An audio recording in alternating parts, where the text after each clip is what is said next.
people having questions or being stuck felt like some kind of indictment on my leadership, as opposed to an opportunity to say, there's a perspective here that I can't see, but I want to get on the same side of the table as you and see what you're seeing. I just didn't know how. And so every leader probably thinks they're more clear than what they are. I'm grateful that we slowed down and did the voices as a team. I just trusted my teammates more because I think I understood them better. I came into Kings Harbor during a leadership transition, obviously, right? Because I'm coming in. Sure. But the previous lead pastor had resigned. The elders that had been part of the church, or if, to use a nonprofit term, the board of directors also resigned. And so there's a lot of rebuilding.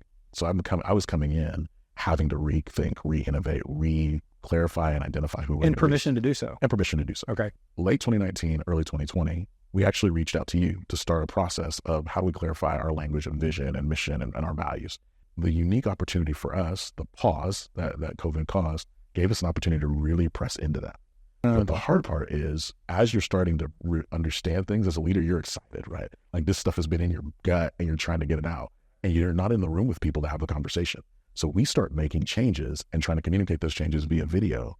And it was just lost on people because we missed the ability to connect with people relationally through things that were difficult. And so what I heard a lot from people was, I'm already going through enough change and now you want to do this.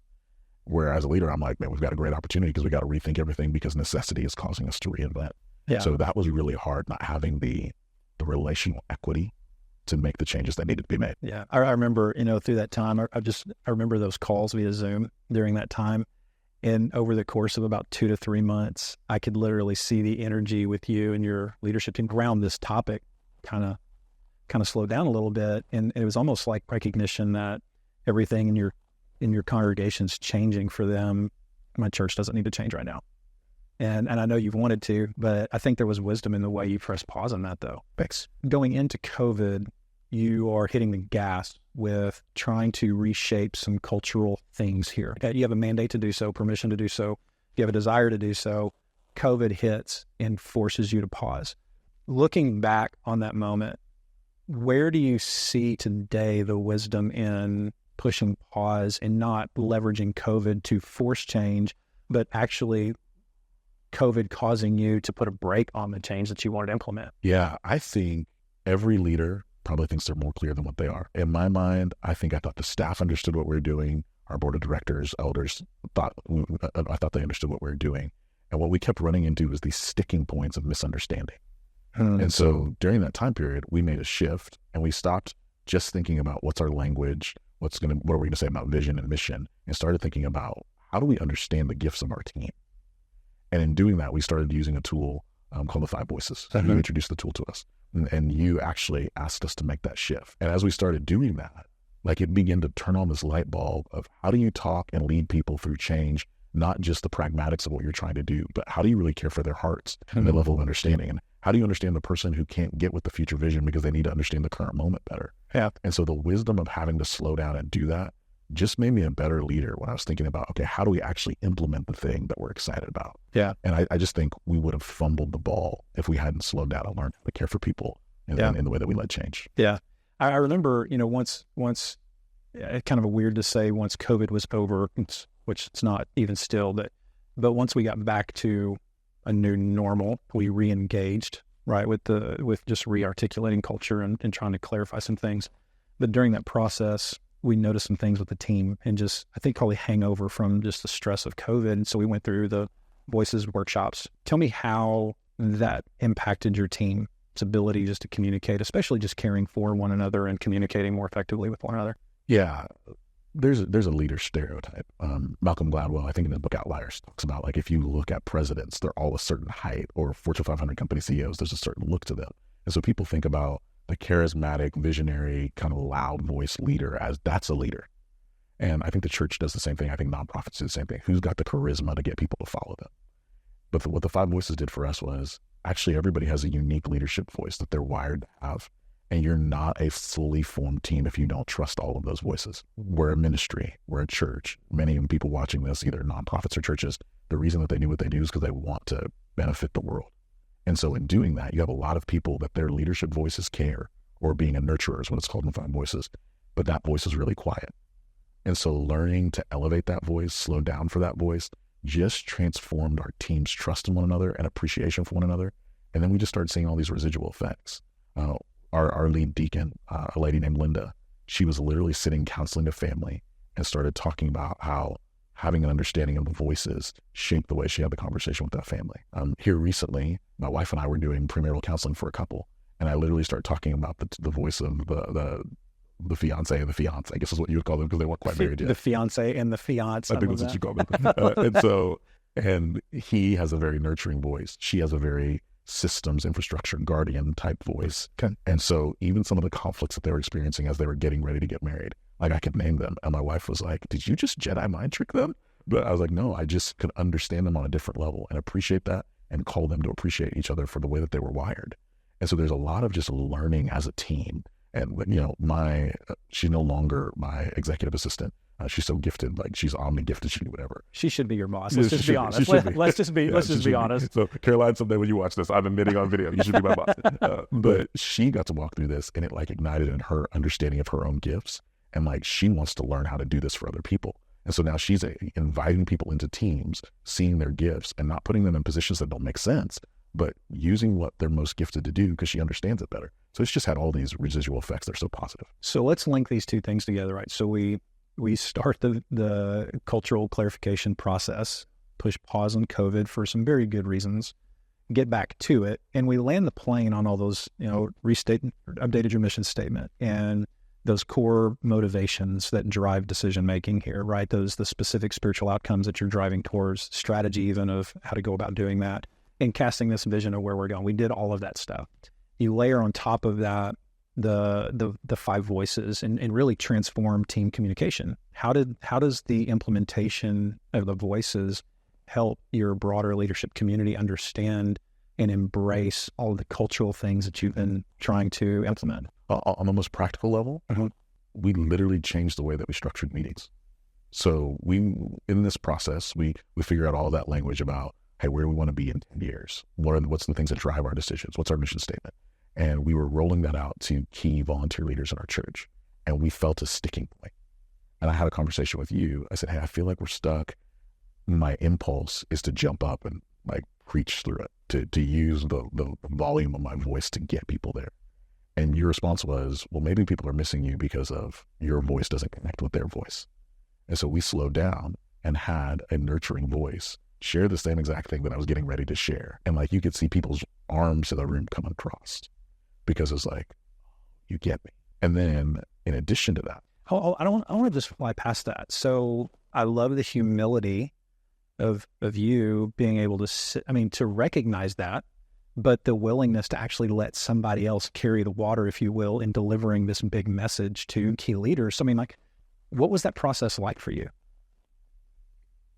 I'm grateful that we slowed down and did the voices as a team because I really believed in it. So it made it easier to then say, you have this necessary voice to reach the ears of people. So I just trusted my teammates more because I think I understood them better. Does that mean that you maybe wouldn't have trusted them to that level without going through that process? Yeah, I can completely say if we had tried to do what we were doing at the start of 2020 and we hit that same sticking point, and we probably would have, I would have just tried to bulldoze through it as opposed to slow down and say, I think people having questions or being stuck felt like some kind of indictment on my leadership, as opposed to an opportunity to say, there's a perspective here that I can't see, but I want to get on the same side of the table as you and see what you're seeing. You just didn't know how. I just didn't know how. And so the tool helped me to say, oh, there's a perspective here that's really valuable. And every layer of sharing this information, we're going to have to answer these questions. Your questions are just making us better. And so how do I bring somebody along that can answer the question in a way that maybe I just am not gifted to do? And so I think the tool and slowing down and going through that process, I think is the reason we are where we are today. I don't think we might have got there. We might have just lost a whole lot of people on the ride. Yeah. That we were just sort of pushed through. How I would say as your friend, but also kind of your coach through this process, was that the voices, more than the vision clarity stuff, the voices seem to just elevate self-awareness in you so you would know where to apply self-control against those natural impulses. Yeah. One of the things it talks about is, understanding your tendencies, and obviously those tendencies lead to patterns.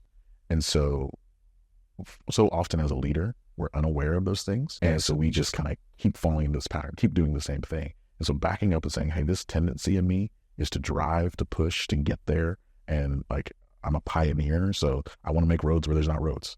But that can be really scary and risky for people. And to appreciate that, and that doesn't mean we're not going to go. It just means, how do you answer why the risk is worth it before you get there?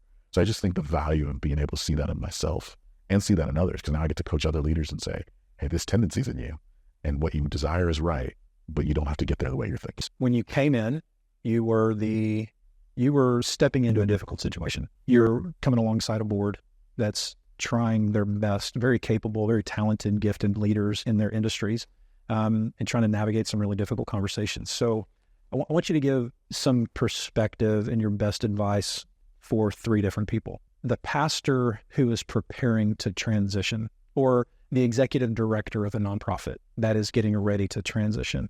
What would you say to them and encourage them through the lens of the guy that took the baton? You know, obviously the best case scenario is you get to leave on your own terms, and you know that you're going to. And so give leadership away early. There's a situation here. So you alluded to some of the situation in our church. Let me fill in a little bit of the details. Lead pastor steps down, board of directors step down. And so area churches begin to serve us by serving as kind of active board for us. And one of the men that did that, his name was John Spence. John's passed away due to cancer, but just a wonderful man. So there's a group of pastors that meet monthly, and John was sharing about his retirement there. It was it was a holy moment, right? To celebrate this man and what he's meant for us. But the conversation began to be about, how do you plan for your exit? And this was like within my first 5 months of being here. One of the guys at the table was like, well, you hold on to your best people, and then you send away the people that don't make sense. And I'm like, that's not my heart at all. Like, I want to raise up leaders that can do my job better than me. And whether they go somewhere else or they stay here, I want to give leadership away. And so I think oftentimes when you think about transition, you say, okay, I'm getting ready to leave. How do I prepare the person? I think the day you get hired, start thinking about, at some point I'm going to leave. How do I start preparing the person today? And so I would say to the older leaders, start with that in mind. You are always interim. Yeah. So who are you raising up internally and externally to take your place? Yeah, that's great. How about the board members that have the fiduciary responsibility to kind of bridge this gap of a key leadership transition? What advice or what request would you have for those board members as they are kind of straddling the leader leaving and the leader coming in, and they're providing some of that continuity and planning and communication through that transition process? Yeah, this is a COVID lesson.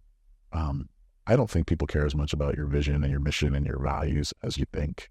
And so oftentimes you've got this leader that's leaving, and the reality is oftentimes leaders are well loved, and when that person's leaving, you're afraid people are going to leave with them. So you need to present something that makes people feel like, hey, we're still about something. We still got something going on. But the reality is people are going through change, and that's far more emotional than it is strategic. And so how do you love people well in the midst of the transition that they're going through? And how do you not love them just from this kind of, and I'm going through it with you?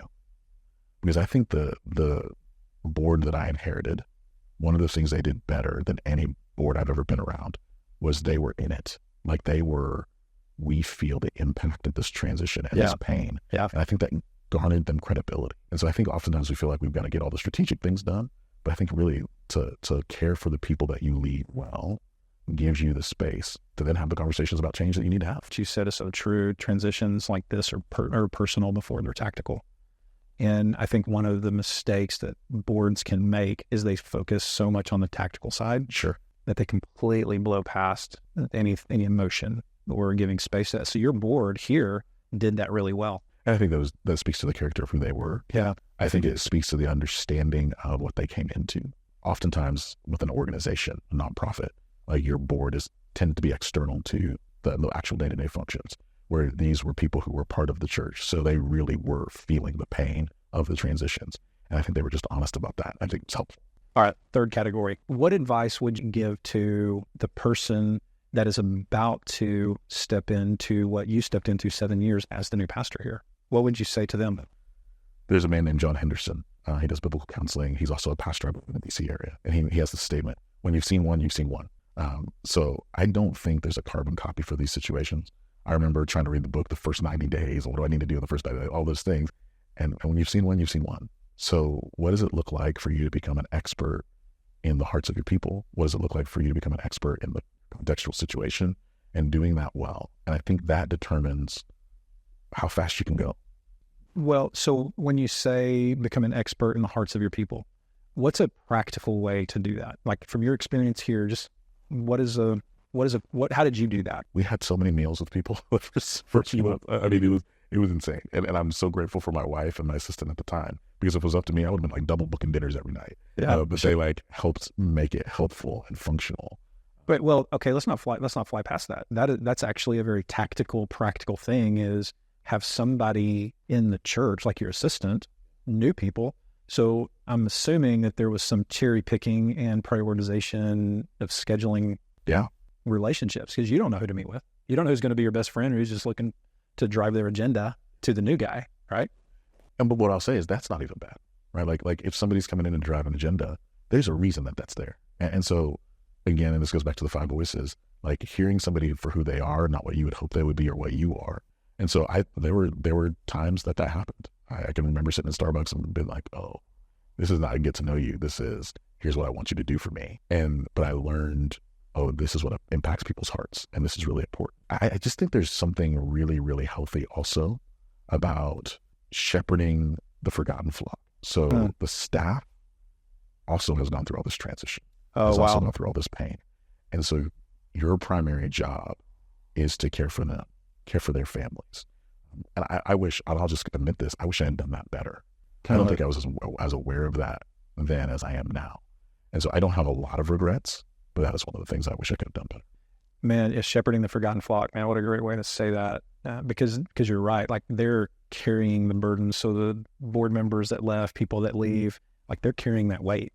One of the things that even going through COVID, I realized with our team, because everybody's like, what happens financially? We don't know. So we thought we might go back to a similar situation to 2014 when our first transition was happening, before I even got here. And I realized people potentially losing their jobs, people potentially going to other churches. For my staff, re-triggered a bunch of pain that they had gone through just a few years earlier. And so that's the stuff of shepherding the forgotten flock, that it's like, oh, I can't just make a tactical decision that turns the ship really fast and maybe throws people off, because people are getting thrown off. That's somebody's friend of 20 years. It's not just a number or a name on a church roll. And so doing that hard work helps you to see, okay, if there's going to be collateral damage to this decision, here's how I shepherd people through that damage and not just be uncaring. How many people were you meeting with on a weekly basis? How did you know how to just balance the doing your job, meeting with these people on their schedules, but also carving out time for you and Sky? We realized pretty early on that it was untenable, the pace that we were probably doing 3 to 4 dinners a week. And that's just, it's hard. There's some level of having to be on all the time. So we thought through that pace better and kind of put days in our schedule. Here's when we'll do this. Here's when we'll have time for us. How long did it take you, and how long were you here before either you or Sky said, this is too much, like we got to change the space? Probably about 4 months. So we became pregnant 4 months in. And so that was the other innate challenge of, okay, she's going through this first trimester and trying to like physically navigate this thing. And we're just like, hey, this can't work. So a lot of what I tried to do as best as I could was use lunches, use early coffees. One of my commitments is, as much as I can, I want to be home for dinner every night, unless we're going to, as a family, go do something for dinner together with somebody. Yeah. So being mindful of the situation. If it was an older couple now, and in our context, we got 6-year-old and 2-year-old. We don't want our 6-year-old and 2-year-old to destroy their house. So we're probably not going to do dinner with them. We might do lunch at a restaurant. So really being smart to navigate, okay, what makes sense for our family dynamic? What makes sense for part of my work dynamic? And so I just try not to have lunches alone and trying to leverage that time. I want to be really generous towards people who I know they're working. So I'll go to you for lunch. I'll go to you for coffee, those type of things. And so really working it into the rhythm of what I do. And then when it makes sense to do it outside of the work schedule, making sure my family can be involved. So for the pastor leader that's getting ready to transition, build a culture of mentoring and releasing leaders before they transition. For the board members, give space for people to process emotion and don't just be so tactically oriented that you're not giving that space. And then for the new leader, know and love people. As your strategy starting out.